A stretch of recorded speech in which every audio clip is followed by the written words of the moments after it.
there is a lot to digest from President Trump's remarks in the Rose Garden. The president held up that chart. He ticked through a bunch of numbers, a bunch of countries, a bunch of examples. But here are 5 things tonight about what the president is calling the golden rule for the golden age. 1, there's a 10% baseline tariff on all countries going into effect April 5th. That is across the globe. 2, there are higher tariffs impacting roughly 60 countries or so on what the administration describes as the worst offenders list. Some of the notable ones: tariffs on China hiked to at least 54%. The European Union, 20% as well. Now, 25% tariffs on vehicles imported from foreign countries that begin at midnight tonight. And the 25% tariff that was imposed by the president on both Canada and Mexico will remain for now. And the administration says how that may or may not move is tied to the flow of fentanyl. Joining us now here on the Hill, Doug Ford, back with us tonight. You might know him. He's the premier there in Ontario. He's been an outspoken critic, calling today Termination Day. Mr. Premier, thanks for being with us tonight here on the Hill. Appreciate it. Oh, thanks so much, Blake. Always great to be with you. Of course. So you saw the chart. The first thing that I noticed, sir, it did not have Canada. It did not have Mexico. So in a way, do you feel as if the president sort of spared you today, or no? Well, I'm cautiously optimistic. Okay. I think the best thing that we could do is have 0% tariffs with ourselves and our greatest trading partner in the world, your number one customer, our number one customer. And we're just so much stronger together, Blake, when we share so many different areas, our values, integrated trade, not just the auto sector, but so many other sectors. So I think we'll have to dig deep into this and sit down with the administration and see exactly what this means. Geraldo, what do you see between the tariffs and Wisconsin? Like, well, what do you think? Where are we? Let's just start with my vacation, Chris. Sure. Because the family, Erica, Sol, and I did visit Japan, just back. I can tell you, we went the length and breadth of the island archipelago, and the big cities like Tokyo and the others. We did not see a single American car on the road in Tokyo. Mm-hmm. Not a Caddy, not a Buick, not a Ford, not a Chevy, not a nothing.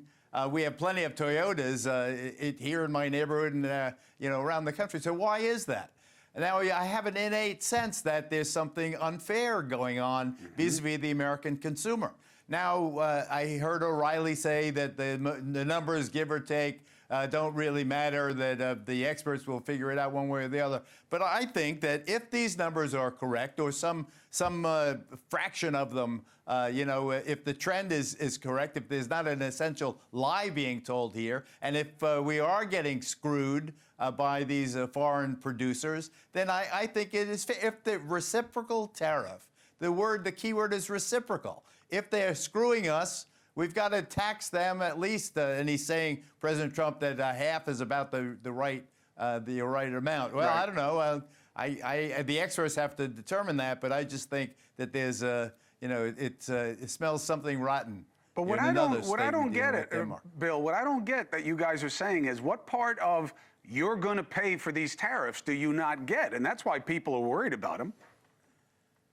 Well, number one, after hearing Geraldo's answer, I think he should go on vacation again, because it was clear and cogent and correct, the 3 C's.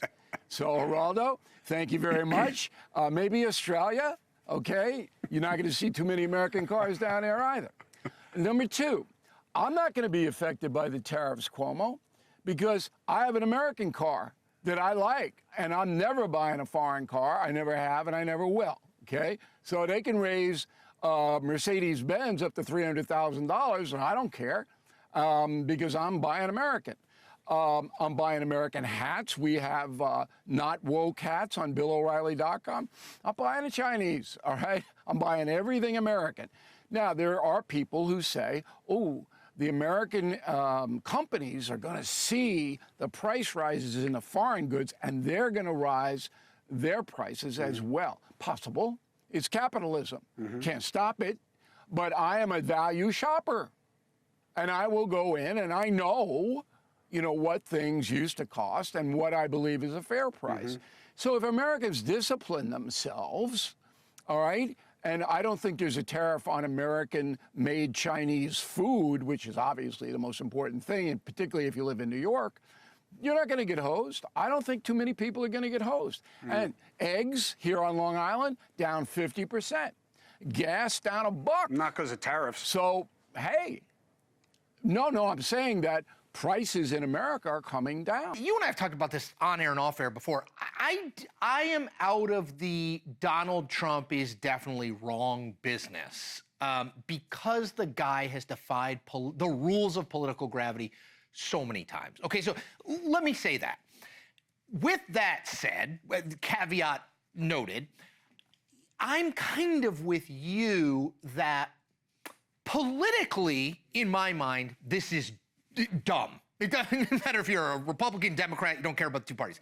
It's dumb because the near to midterm effect, even if the rosiest scenario winds up playing out, the near to mid effect is gonna be not great. It's gonna be higher prices. I mean, it's pretty simple.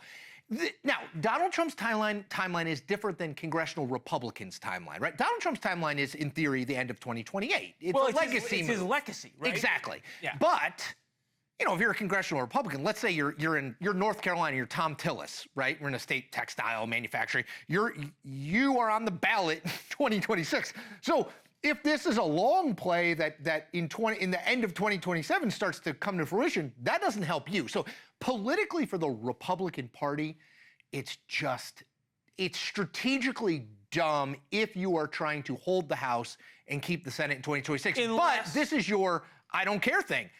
I don't know that that's what he's focused on. Well, it may not be what he's focused on. I think there's also something that we're not seeing here, which is the American workers, as evidenced by who Donald Trump brought to speak at the Rose Garden ceremony. Take a listen. If I have watched plant after plant after plant in Detroit and in the metro Detroit area close. There are now plants sitting idle. There are now plants that are underutilized. And Donald Trump's policies are going to bring product back into those underutilized plants. There's going to be new investment. There's going to be new plants built. All right, if it works, and this is my hypothesis, we learned from Joe Biden the economy is not what the numbers are, it's how people feel. 100%. And if workers in these states and in these areas that have been howled out by offshoring of American manufacturing jobs, they may be paying slightly higher prices, but they are seeing a boom in the building of factories. There are help wanted signs out there. Their wages are going up because there is now demand for their skills and their labor. That may not feel as bad. Well, if it works, is doing a lot there. I mean, you're right. Like, again, I'm not an economist, and I have repeatedly said everything I know about politics suggests what Donald Trump is doing is wrong, and the guy is now in his second term as president. I mean, I always put that in. I will just say, it feels a little to me, to believe that this will work, I think that Trump, in some ways, cultural reference-wise, his lens that he looks and everything, is a little bit stuck in the 80s. I don't mean that. This isn't the 80s. This is the 70s and the 30s. Yeah, fair enough.